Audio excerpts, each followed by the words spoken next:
Então hoje, dia 20 de outubro de 2013, aniversário do Carlos Augusto, de acordo com a tabelinha que a Elaine custa colocar ali no quadro. Oi? Não, casamento é terça. E o Geraldo Gordo é amanhã. Hoje a pretensão é que nós terminemos o estudo das dispensações.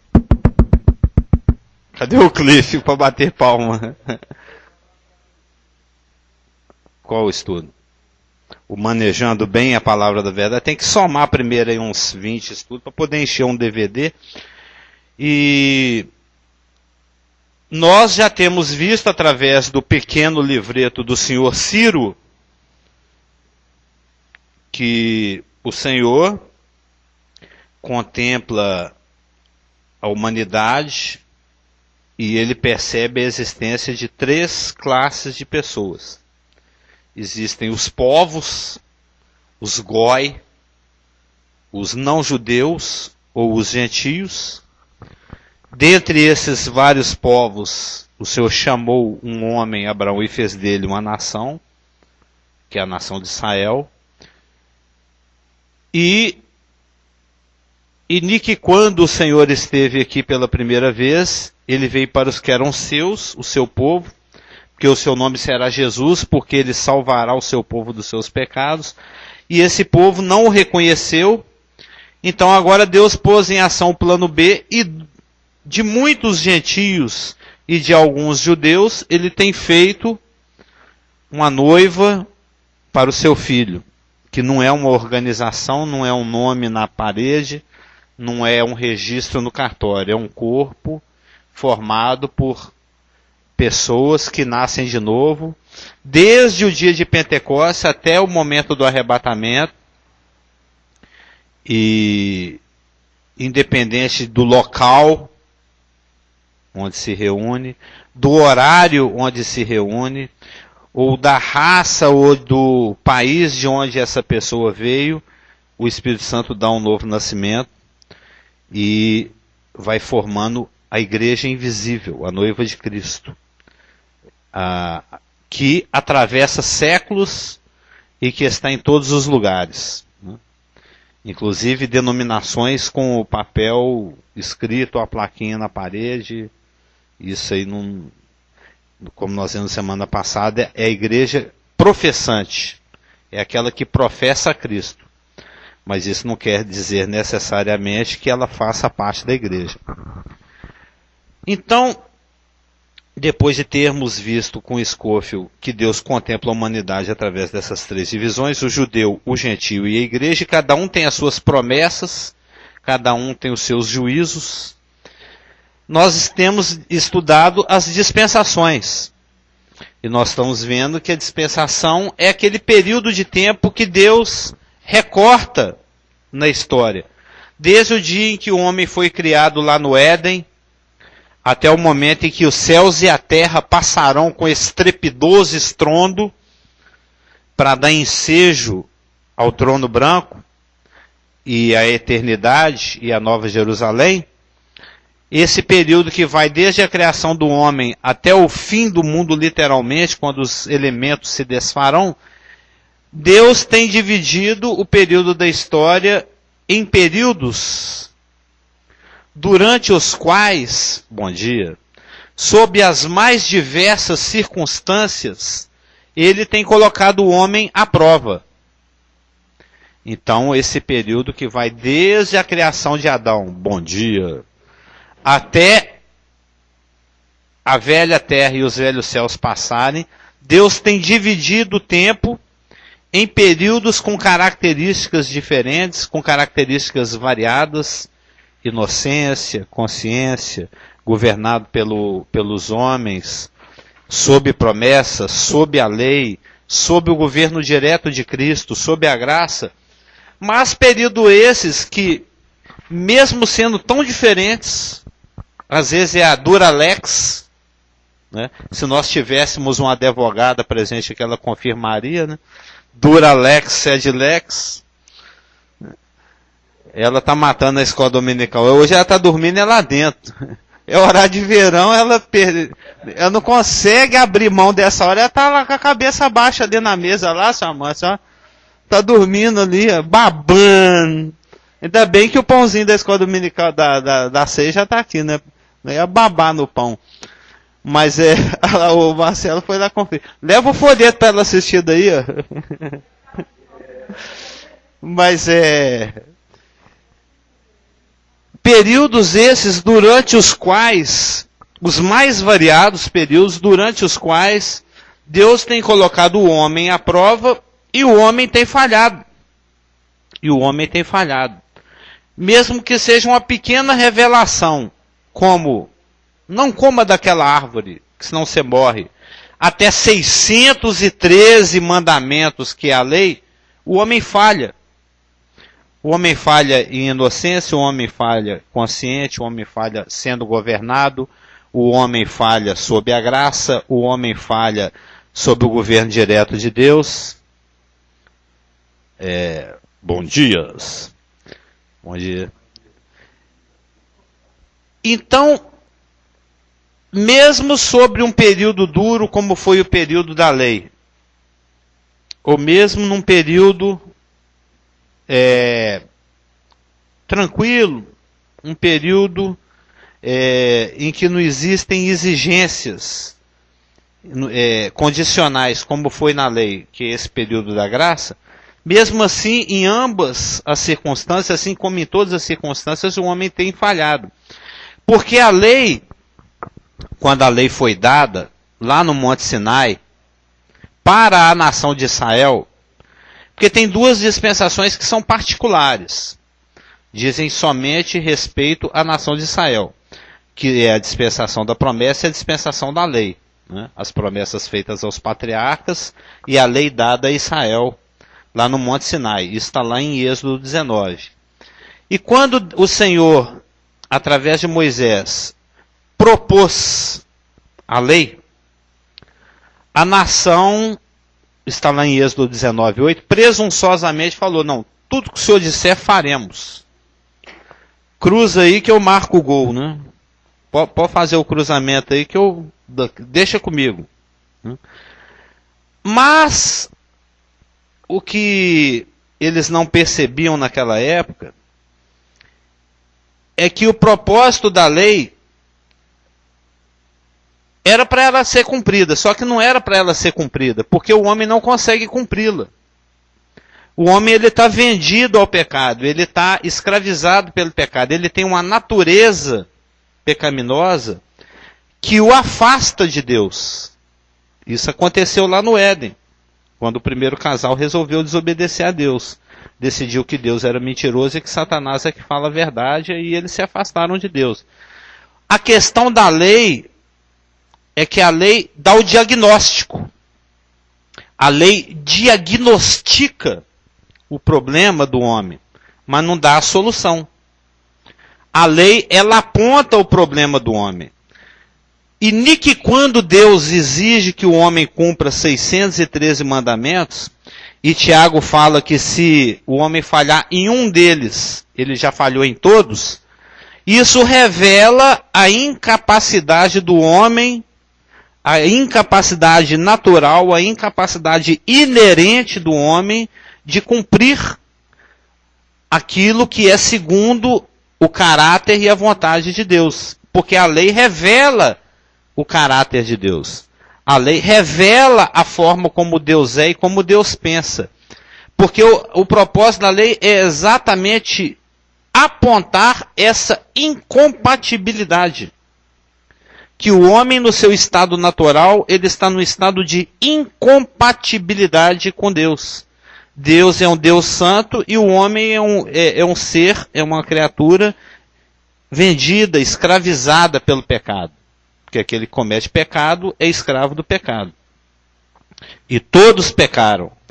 E Deus estava escolhendo Israel para fazer um show disso, uma demonstração disso. Para evidenciar para todos os povos e para todos os homens isso. Veja como Israel é incapaz de cumprir a lei porque o homem é pecador e carece de algo. Aí quando a gente vai em Gálatas, tem um versículo de Gálatas que fala, que revela qual era o verdadeiro propósito da lei. A lei era para ser um aio. Lembra? Eu já falei sobre isso aqui. A lei era para ser um pedagogo. A lei era para ser... Gálatas... Não é 3:10... Tem um versículo... Agora, é porque os irmãos têm esse negócio aqui, né? Esses versículos estão tudo aqui no gráfico. O propósito da lei era: você não é competente para cumprir a lei. Você não alcança o padrão de Deus. Lembra, eu falei isso aqui a semana passada. Aí a lei pega o homem, pega Israel pela mão e fala: ah lá Jesus ali, olha lá, ó, Jesus. Ele resolve o seu problema. O propósito da lei era conduzir o judeu até Jesus Cristo. É fazer com que o judeu percebesse a sua incapacidade, a sua incompetência em alcançar o padrão de Deus e visse em Cristo a satisfação da exigência divina com relação ao homem, nele descansasse e aí recebesse a provisão de Deus. Ou seja, o pecado, a lei era para ser cumprida, mas não era para ser cumprida. Ela era para ser cumprida no sentido de que era um desafio. Mas ela não era para ser cumprida porque Deus, na sua ciência, ele sabia que o homem não teria competência para cumpri-la. Porque a lei, ela demonstra a pecaminosidade do homem. Ela revela o inalcançável padrão que é de acordo com o caráter de Deus. É interessante porque no momento veio assim um esclarecimento muito bom na minha mente com respeito à forma que Deus lidou com a nação de Israel, porque aí me clareou aqui que Deus resolveu escolher provavelmente o melhor dos homens, né, que havia naquela época, formou uma nação. Quer dizer, não era o melhor. Eu sei, é a forma de expressar. Ele escolheu o aparente melhor dos homens, formou uma nação, e aparentemente a nação de Israel também seria a melhor das nações que haveria, e aí Deus pega e usa essa nação e vai falar assim: vou mostrar para vocês, através dessa que eu escolhi, o meu caráter, a minha forma de ver as coisas, do modo do meu pensar, e vamos ver se esta nação consegue provar que eu, né, aquilo que eu quero. Então, quando a nação não prova, ele falou, o mundo lá fora também não prova. Todas as outras nações também não provam. Como diz o Ricardo, não dá para... Porque eu gostei dessa palavra, eu gostei da palavra que você usou, diagnosticar, né? Quer dizer, a forma que Deus usou para mostrar para nós, olha, desde quando Adão pecou lá e vocês herdaram essa questão da imperfeição, eu posso dar o tempo que vocês quiserem, posso dar até a eternidade, que vocês vão ficar lutando para tentar encaixar dentro do meu caráter e vocês não vão conseguir fazer isso. Então, para isso, ele usou essa nação, para mostrar para o mundo inteiro que é impossível nós, aqui na Terra, realmente, no estado que nós estamos herdados, de expressar o caráter de Deus, né? Eu achei importante para mim, que esclareceu muito bom. Que bom. Bom, como é que eu fico aqui agora?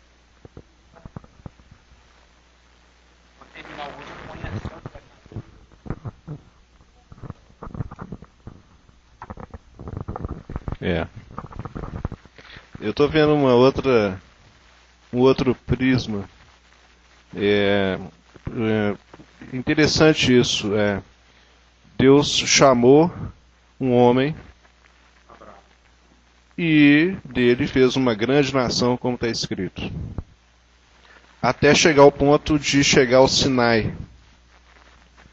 Mas até chegar ao ponto do Sinai, eles já estavam em aperto, saindo das mãos de Faraó, inimigos que eles pediam para que simplesmente pudessem passar por aquele local sem tocar na água, tocar em qualquer que seja animal ou qualquer coisa, simplesmente passar para chegar no lugar onde Deus queria que eles chegassem. E aí Deus então desce sobre o Monte Sinai e lança a lei. E aquelas promessas, meu povo, eu te amo e nós vamos fazer um concerto e vamos andar juntos, vamos caminhar juntos. Evidente que tem essa segunda, essa moeda, né? Dois lados. O lado bom e o lado ruim, do que se refere ao cumprimento da lei, que é extremamente pesada. 600 e tantos mandamentos. Mas é interessante, o que eu acho interessante é que a impressão que me dá é que com o tempo, na hora que eles receberam a lei, porque eles tinham já problemas com os chamados gentios, outros povos, que não eram circuncidados e não faziam parte da sua estirpe. E eles então, tinham uma ferrenha aversão a qualquer outro povo que não fosse o deles. Já tinha esse costume. E a lei veio, talvez não no sentido de que eles pensassem, não, nós vamos sim, manda aí, mata no peito, nós vamos fazer. Mas pode ter sido sim. Mas num segundo momento, num momento imediato, dá-se a impressão que eles usaram isso como defesa para os inimigos e não para estar em comunhão com Deus. Tipo, a gente já não vai com a cara do gentio, a gente pede caminho, ele não dá, Faraó já veio atrás, morreu no meio do mar, nós não vamos com a cara deles. Então, usar isso, nós vamos cumprir a lei exatamente para mostrar a aversão, porque a aversão do judeu contra o gentio era imensa. As leis são tão pesadas, né? Você não pode tocar, você não pode fazer. Se você tiver contato com o morto, você tem que ir lá purificar, ficar 7 dias, não sei quanto, ir lá no sacerdote para lá por orô. Então eles começaram, a impressão que dá, logo após isso, eles, tipo assim, vou justificar. Nós pisamos na bola com Deus, Deus está falando e a gente não quis ficar com ele, mas de qualquer jeito, a gente está usando isso para ir contra o inimigo. E se a gente está indo contra o inimigo, a gente está indo a favor de Deus. Porque Deus também é inimigo deles. Estou dando uma geral do que pode ter passado e quero também que você faça uma explanação a respeito. Se isso quer dizer, usou isso para desculpa. Não, eu não quero saber. E era total a aversão entre o judeu e o gentio. Eles odiavam realmente o gentio. Eu creio que não, como você disse, é um prisma, né, uma ótica e uma impressão que você teve. A coisa não é bem esse não. O propósito de Deus para Abraão é que todas as famílias fossem benditas através dele. Então o chamado de Deus para Israel, na realidade, assim como a igreja, é um ministério de amor. O que eu acho que eu confundindo é que não é que eles tinham ódio. É lógico, em certas circunstâncias, quando os sírios vinham contra eles lutavam contra os sírios.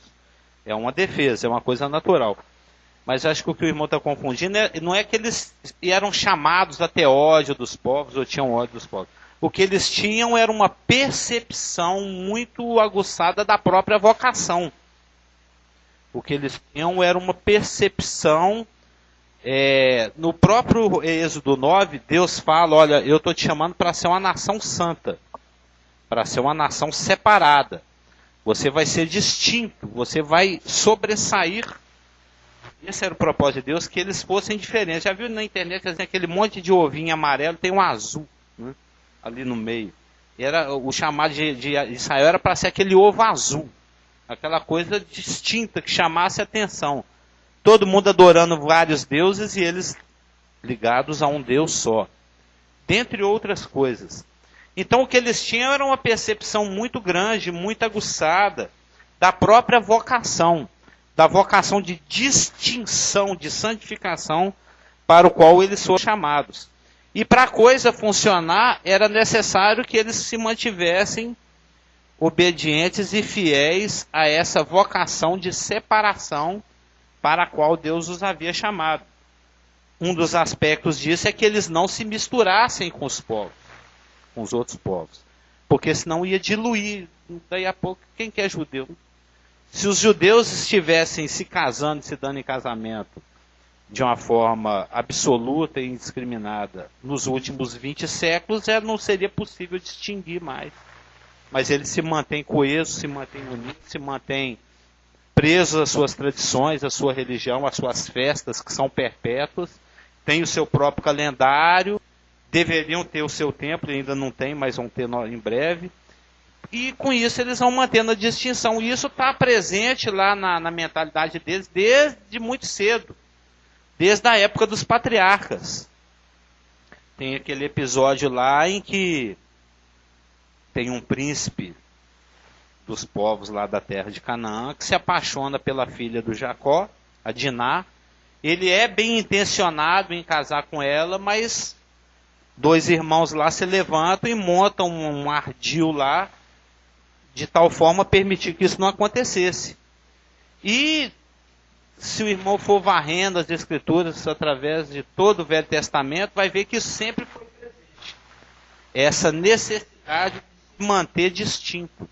Esdras mesmo, quando ele retornou com o pessoal lá do cativeiro, uma das providências que ele teve que tomar foi pedir que os judeus que estavam casados com gentias dispensassem essas esposas, para manter a distinção racial, para manter a vocação. Então o que existe é isso, uma percepção de vocação muito grande, que às vezes leva a algumas atitudes mais extremas, alguns radicalismos, alguns ordenados por Deus, outros feitos por si mesmo, mas não é que eles foram chamados ao ódio ou alguma coisa assim. Pelo contrário, o mundo é que odeia muito Israel, eu já tenho falado isso aqui várias vezes, porque o mundo odeia a Deus, né? Então, vai naquele que é o cuidado de Deus, a menina dos olhos de Deus, que é Israel. Mas, de qualquer maneira, Vai responder?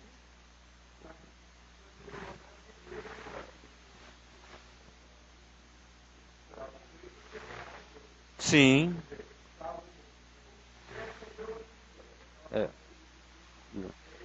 Foi um dos porquês da recusa do Messias, é porque o Messias não era exatamente do jeitinho que eles queriam que fosse. Realmente, eles esperavam a libertação de Roma. Então, a lei foi dada para revelar a pecaminosidade do homem, para diagnosticar o problema do homem, não para solucionar, mas a nação de Israel presunçosamente falou, não, tudo que o Senhor falou, nós vamos fazer. Deixa comigo.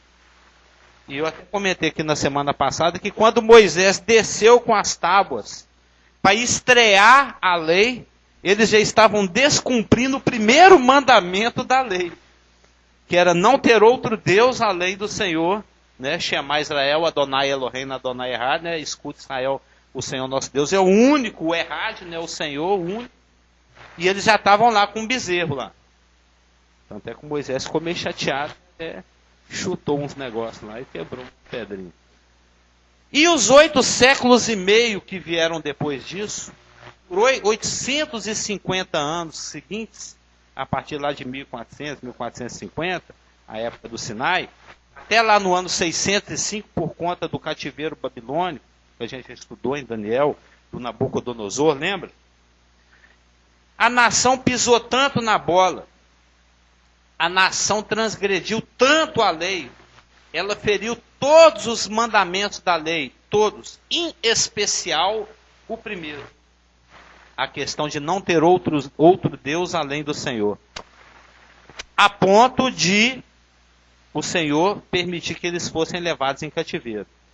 Eles se afundaram na idolatria, eles se afundaram no culto de outros ídolos, a tal ponto, nós já comentamos isso aqui no estudo de Daniel, que Deus permitiu falar, você gosta de ídolo? Então vai lá para a capital mundial do ídolo. Vai lá para a Babilônia. Você gosta de ídolos? Então vai lá. Vocês vão ficar lá na capital mundial dos ídolos. E lá eles ficaram de molho por 70 anos. Ou seja, a lei alcançou o seu propósito. Demonstrou a incompetência do homem através da nação de Israel, que precisou ficar de castigo, de tanto que descumpriu a lei, em especial o principal dos mandamentos, não ter outro Deus além do Senhor. Mas com a morte do Senhor Jesus Cristo, teve uma coisa que aconteceu. A inacessibilidade de Deus, ele gostou dessa palavra, a inacessibilidade de Deus foi jogada por terra. O que demonstrava a inacessibilidade de Deus, o quanto que Deus é inalcançável e inacessível, fisicamente, era o véu. Aquele véu, aquela cortina pendurada lá, entre o Kadosh e o Kadosh Kadoshem, entre o santo e o santo dos santos. Tá? Aqui ninguém entra, só se alcançar o meu padrão. Alguém aí alcançou o meu padrão? Não. Então não entra. Entrava o sumo sacerdote representando a nação uma vez por ano, mesmo assim, mediante o sacrifício de um inocente que prefigurava aquele inocente lá na frente, que é Jesus Cristo. Que João Batista, quando viu, falou: eis aí o Cordeiro de Deus. Esse tira o pecado. Os outros só tampam. Esse aí é o Cordeiro. Aquele que Deus preparou a nação para esse dia. Foi? O sumo lá, né? Então, com a morte de Jesus Cristo, algo aconteceu. O véu se rasgou. Lembra lá de Mateus? O véu se rasgou de alto a baixo, então foi algo divino. Aí o favor imerecido de Deus, também conhecido por graça, caris, né?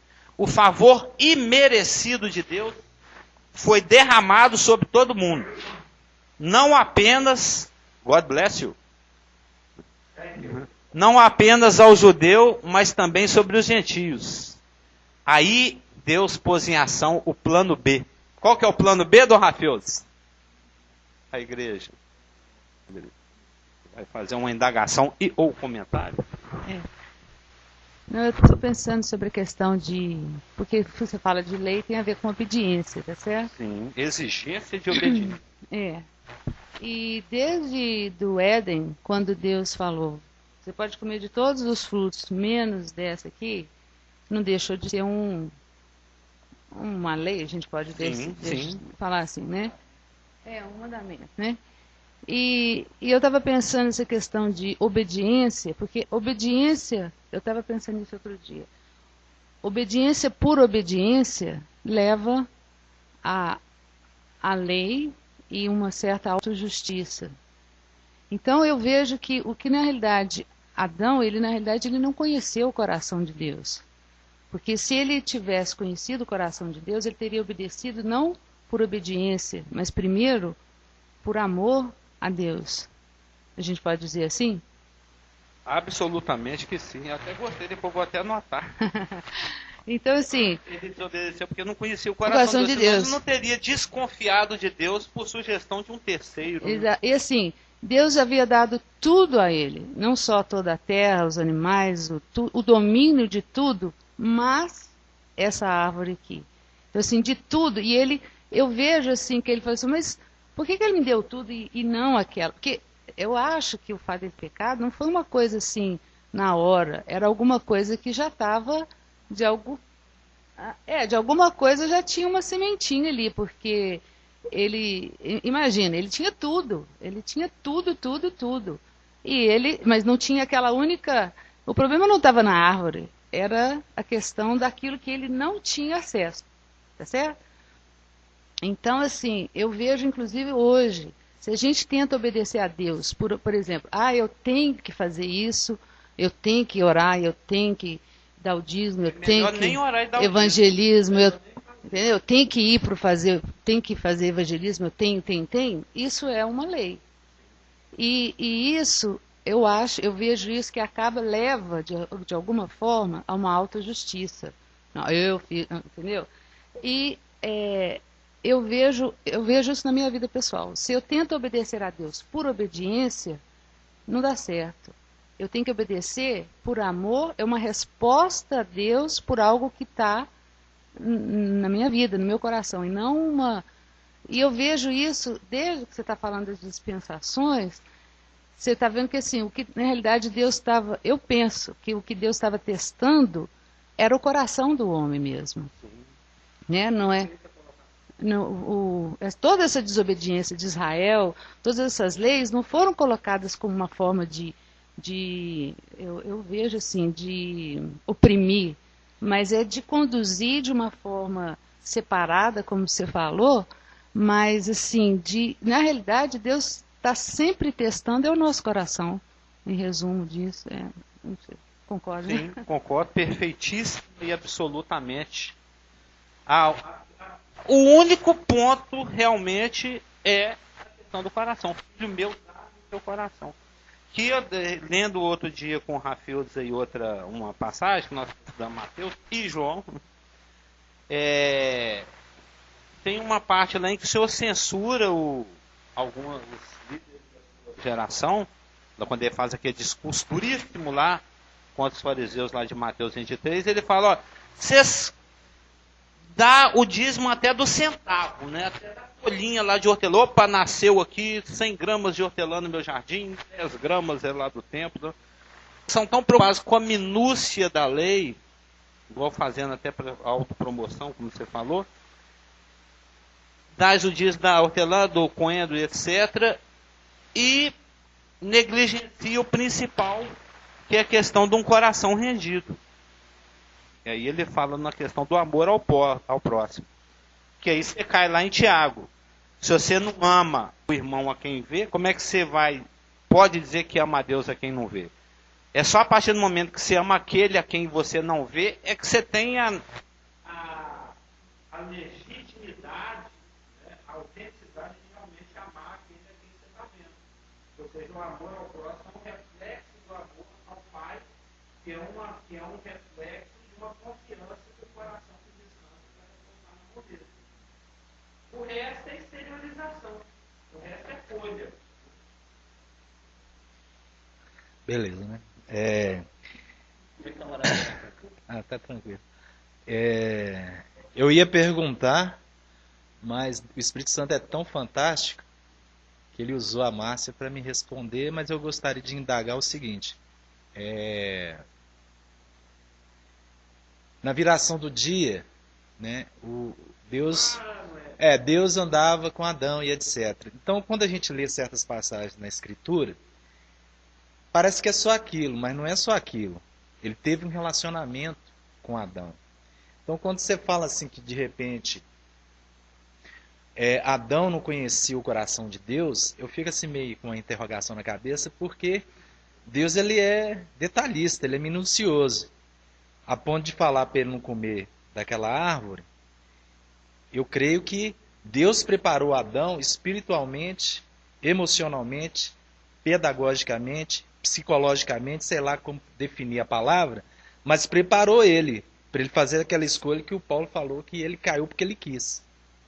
Não é? Então eu acho que ele conhecia o coração de Deus, porque quando Jesus morreu na cruz, e hoje temos o Evangelho, eu estou dando um exemplo meu, prático meu, igual a Márcia falou. Eu não tenho que ser religioso e eu não tenho que ter uma obrigação com Deus. Deus ele quer um coração voluntário. Então, por exemplo, eu estou lá dirigindo o táxi, que é a minha profissão. Deus ele não me obriga, mas ele já me ensinou através de Jesus, amar teu próximo, foge do pecado, faz assim, faz assado e tal. Mas ele quer um coração disponível, um coração que ama, um coração que perdoa. Correto? Correto. Então, eu vejo aí que existe uma situação que aquele que conhece a Deus. Eu conheço a Deus, você conhece o coração de Deus. Não é só por revelação do Espírito, é claro que mas um acréscimo da situação circunstancial até no tropeçar, você muitas vezes, igual essa semana, eu tropecei, mas eu quis tropeçar. Eu pequei porque eu quis. Hã? Não, mas assim, é escolha. É escolha. Então Adão conhecia o coração de Deus, sim. Você entendeu? Então, na hora que Deus usou a boca dela ali para me responder um lance ali. Mas na mesma hora ele falou, não. O Adão, ele me conhecia, sim, mas eu andava com ele. Mas eu entendi. Sabe por quê? O conhecer que você está falando e o conhecer que ela falou. É tipo eu e a Cida, nós andamos juntos. Hoje de manhã ela falou assim, eu não tenho nada para comer aqui que eu goste, mas eu gostaria que você trouxesse o pão de queijo, o Gatorade. Tá. Mas antes dela falar, no meu coração, falei, acho que ela quer um pão de queijo, alguma coisa mais gostosa de manhã, para animar ela. Mas ela não me falou, quer dizer... Fugindo do pão francês. Você entendeu? Aí eu teve uma coisa espiritual aí. Eu vejo assim Adão. Eu vejo assim eu vejo assim você, eu vejo assim o pastor Geraldo, eu vejo qualquer um que aceitou Jesus Cristo, conhece a palavra e tem intimidade com Deus e creu, que conhece o coração de Deus em pequena ou grande proporção, mas conhece. Então peca porque quer. Entendeu? A gente está esquecendo que o estado do Adão naquela época era outro, diferente do nosso. Hoje nós temos consciência e docência. Ok. Eu entendi o que você quis falar, o que a Marta falou, são coisas iguais, porém parecidas e diferentes. Tudo é questão de... Esses são dois aspectos do conhecer. É o aspecto saber e o aspecto confiar, descansar. Tem até palavras no grego. Não, tudo é questão realmente de coração. Agora tem uma diferença. Por exemplo, nós sabemos que Davi, nós sabemos que obedecer é melhor do que sacrificar. Davi sabia disso e Davi foi um homem obediente. Ele era muito desobediente, mas foi um homem que conhecia o coração de Deus e foi um homem segundo o coração de Deus. Ele sabia o que era certo fazer e fazia errado. E como nós já falamos outros tempos, que é um homem do Novo Testamento viver no Velho Testamento. E semelhante a Davi, nós, é questão de coração também, nós conhecemos o coração de Deus, mas infelizmente nós somos às vezes desobedientes. Nós sabemos o que é certo fazer e fazemos errado. E por isso nós temos a obra consumada, o sangue de Cristo derramado, o véu não separa mais, nós cumprimos a lei, né, amando uns aos outros. O amor, né, porque Jesus, o fim da lei é Cristo para a justiça de todo que crê, porque Mateus 5,17, ele cumpriu a lei. Eu vim para cumprir a lei e cumpriu de maneira completa. Então a lei que o judeu era obrigado a cumprir para que ele pudesse ter um relacionamento com Deus, e ele tinha um relacionamento com Deus, apesar de que não cumprir, por causa do sangue atrás do véu. Não é isso? O sumo sacerdote que entrava lá, como foi bem dito aqui. Então, nós já temos, apesar de que sabemos muitas vezes o que é certo fazer e não fazemos, isso é uma desobediência também. E isso não significa que nós não conhecemos o coração de Deus. Pelo contrário, nós conhecemos o coração de Deus. E às vezes alguns, por não conhecer o coração de Deus, abundam no pecado. Entendeu? Porque sabe que a misericórdia triunfa sobre o juízo. Então, mas nós não somos chamados a pecar mais. Pelo contrário, do pecado que tenazmente... Não, eu vou pregar sobre isso hoje, por isso que eu estou falando. Tenazmente nos assedia. Né? Então, mas eu estou só usando como uma ilustração. Então, isso não significa que nós não conhecemos o coração de Deus, pelo contrário. Então, mas a questão de obediência, ela aplica a nós também. E nós obedecemos porque nós conhecemos o coração de Deus. Mas às vezes nós não obedecemos. Às vezes nós pisamos feio na bola. E o que tem intimidade com Deus é que quando pisa na bola você se sente constrangido. Se o Espírito Santo conduz a primeiro 9 exato. Primeiro João 9 exato. Porque o sangue foi levar atrás do véu. O sangue, mesmo na lei, existia essa provisão de graça. Nós vamos ver que a obra consumada ela atravessa a substância. Vai ser o fechamento. Então lá o sacrifício defenestrado, consumado o véu se rasgou. Aí agora o favor de Deus imerecido se derrama não somente sobre o judeu, mas sobre toda a humanidade. quando o anjo anunciou para Maria, ele falou: olha, você vai pôr o nome dele de salvação, porque ele vai salvar o seu povo, que é Israel, de todos os pecados. Mas o abater dele também como o Cordeiro de Deus que tira o pecado de todo mundo.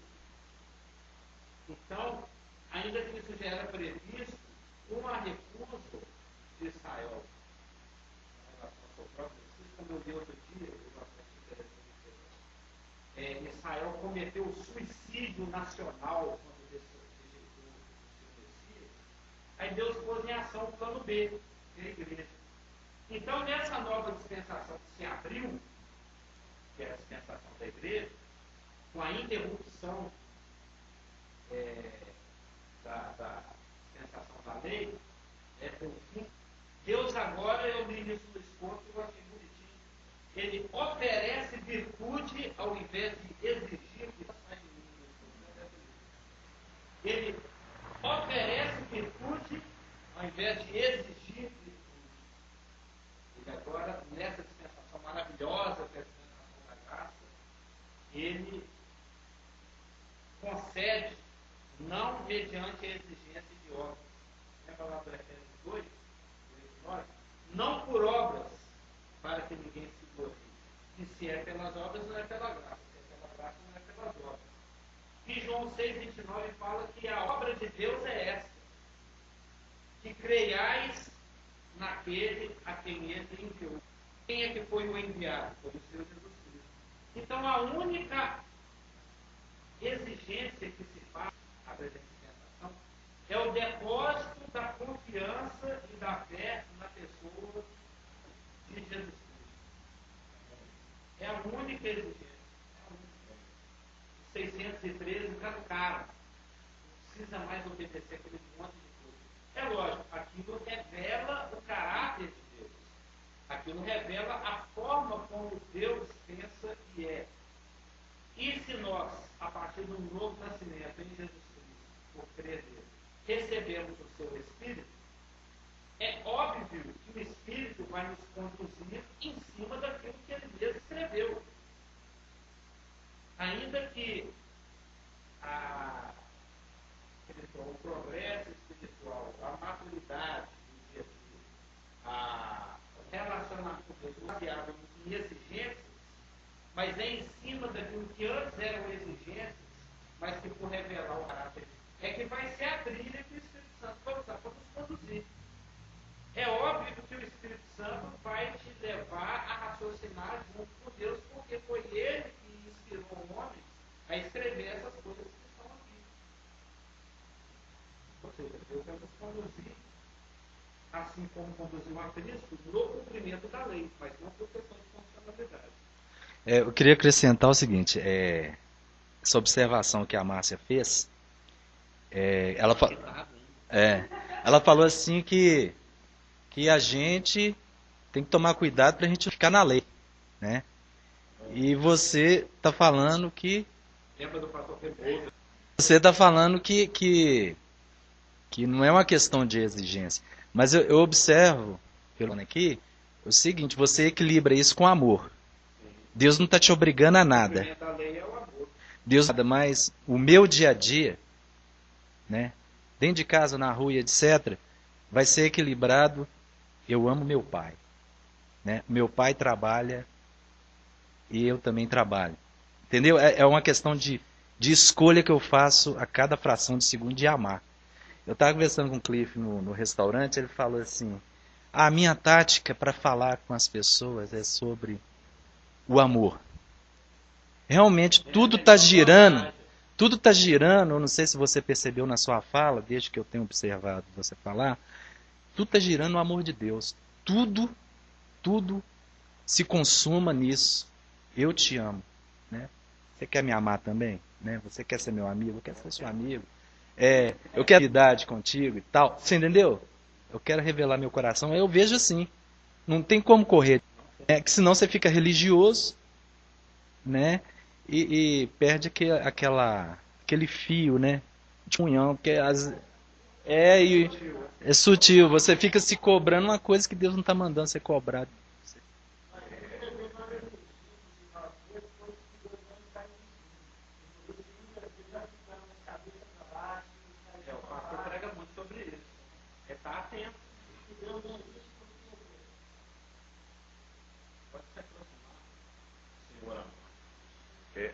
gente não vem aqui na frente para idolatrar a irmã, não, né? Mas para agradecer. Porque cada hora que o irmão faz um comentário que ajuda a gente se sente agradecido com isso, né? Amar a Deus sobre todas as coisas e o próximo como a ti mesmo, né?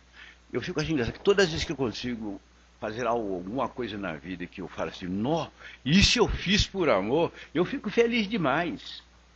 E quando eu noto que eu fiz mais porque a lei fala, te pega, eu fico assim, pai, não tá, porque não é por espírito.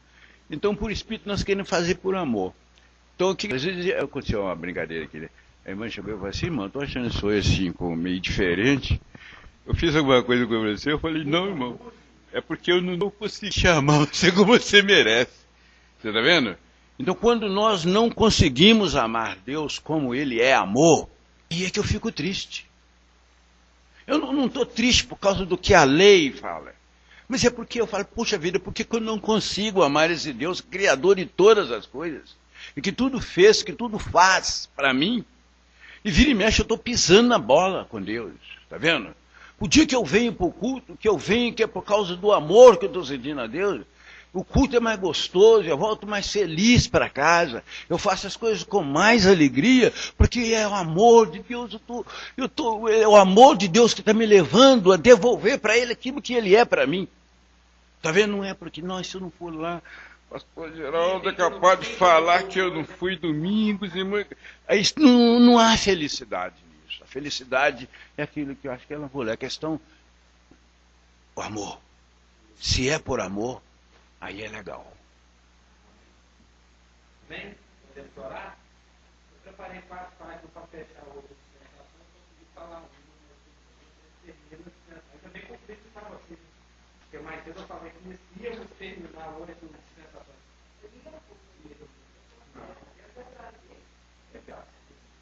Amém? Vamos orar? Paizinho, somos graças que o Senhor é bom para conosco.